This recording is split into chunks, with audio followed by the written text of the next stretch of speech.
Our next presenter is Mr. Greg Elgstrand. Greg Elgstrand grew up in Coquitlam long enough ago that his family had to pick up their mail at Port Coquitlam Post Office and catch a Cascades bus line in Port Moody to get downtown. He moved away in 1994 to Halifax and has lived and worked in the arts as a director and curator in Sackville, New Brunswick, Calgary, Toronto, and now in his hometown where he's a curator at the Art Gallery at Evergreen. His writings have been published in numerous publications in Canada and abroad, and he recently co-edited a book on the history of artist multiples entitled One for Me and One to Share. Editor of the forthcoming magazine Bohart, to be published out of Port Moody. He has curated, installed, or otherwise organized over 100 exhibitions and seen many, many more. Please welcome to the stage, Greg Elgstrand.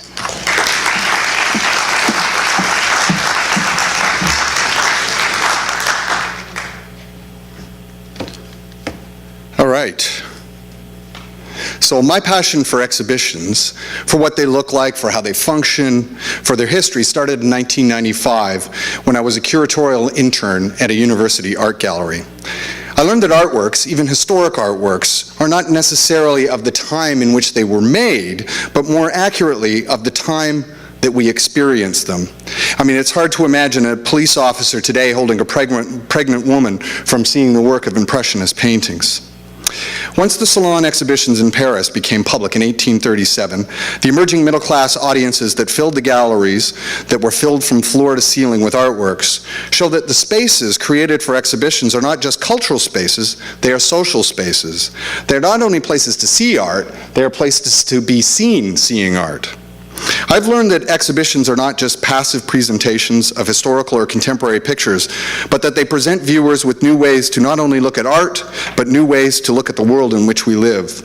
Some 126 years after the opening of the first Salon exhibition in Paris, the first great world exposition opened at the Crystal Palace in London. This truly global exposition featured cultural, technological, social, and economic materials to represent an image of a place as it was, or more accurately, as an image of how that place wanted to be seen. World expositions helped usher in a host of new exhibition forms that would find their way into exhibitions in museums, and in our time, to sprawling international biennials and art fairs. I have learned that compelling exhibitions articulate relationships within and between works of art and the world outside of the exhibition. Russian painter Kazimir Malevich's painting of the Black Square occupies a place of pride that in Russian homes would have been typically occupied by an Orthodox religious icon, but here, as an abstract painting. I learned that exhibitions, like the art that comprises them, not only reflect the world in which they exist, they define that world. And these exhibitions frequently do their reflecting and defining with great urgency, like the first Dada Art Fair, which was an artistic response to the effects that modern warfare had wreaked on the landscape and on the bodies of so many soldiers, but also to the absurdities produced in a period of dramatic social, cultural, technological, economic, and political transformation. I've learned that, like art, the form that exhibitions can take can sometimes be governed by orthodoxy, bordering on ideology, and that these forms can shape people's expectations of art for generations, such as the exhibition forms established at the Museum of Modern Art that would revolutionize and consolidate the kind of exhibition that persists today in white-walled galleries, with each work presented on its own for individual contemplation. But of course, there are always artists and exhibition makers who defy the conventional and opt for the irreverent, as in the first papers of Surrealism, where artist Marcel Duchamp wrapped the exhibition in 1 mile of string. Exhibitions can also be a powerful cultural form of propaganda, such as the exhibition New American Painting that was toured worldwide by the Museum of Modern Art with the support of the USA State Department. The exhibition not only promoted abstract painting as an ultimate cultural sign of US-American freedom, it also served to export internationally the modernist exhibition form previously established in Cubism and abstract art. I've learned that, however varied the experiences of looking at art may be, it's unlikely, as the critic Barry Schwabsky has observed, that anyone ever says of an exhibition, hate the art, love the show. I've learned that exhibitions that bring together artists, architects, designers in the intersection and interaction of different disciplines can create entirely new and previously unimagined cultural and artistic territories. I've learned that the gallery is not necessary for an exhibition. I have learned that exhibitions create their own context. That is, the relationship of one artwork to another, to another, to another, and another, together create an entirely new context for looking as the content of the exhibition, as when Michael Asher inserts the 20th century bronze cast of an 18th century marble sculpture of George Washington that stood at the entrance to the Art Institute of Chicago into the institution's 18th century gallery. I learned that while exhibitions take their lead from the great and wonderful works of artists, the exhibition maker has a physical and intellectual responsibility to the artist and the work of art, but also to the audiences who visit the exhibition.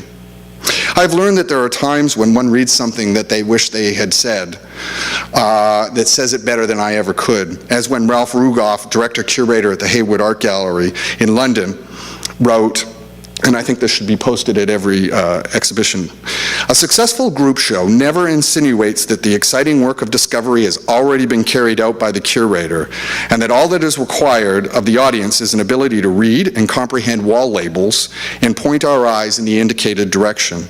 Instead, its own interrogatory spirit imbues visitors with a sense of permission to explore and chart their own route through the assembled works of art, and to freely ask the questions and pursue the connections that they find most interesting." I'm really passionate about that one. And then to the artists with Philippe Perreno. Exhibition should never be a model narrative, rather a stimulant.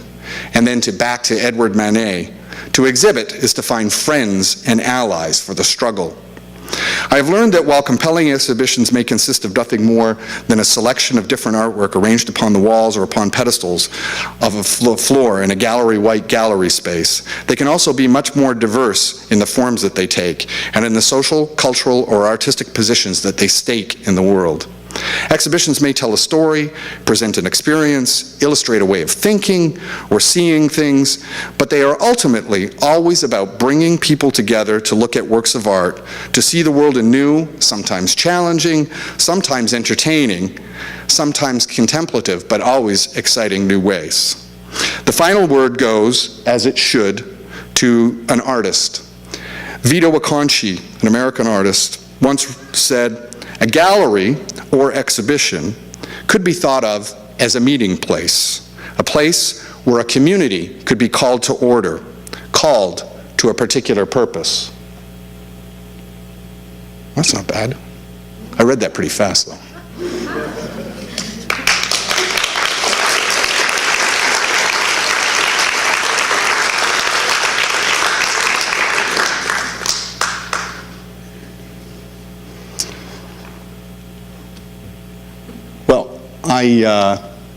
I love my wife and I love my son, but I also really love the music of Duke Ellington. And I also respect him immensely as a creative genius and I think one of the signature artists that was produced in the 20th century. And I'm fond of something that he once said that also relates back to my talk about exhibitions. In an auto interview, an interview that he conducted with himself, the great US-American composer and musician asked what he thought would ultimately lead to the downfall of humankind. And he responded, "A combination of indifference and underestimation." Thank you.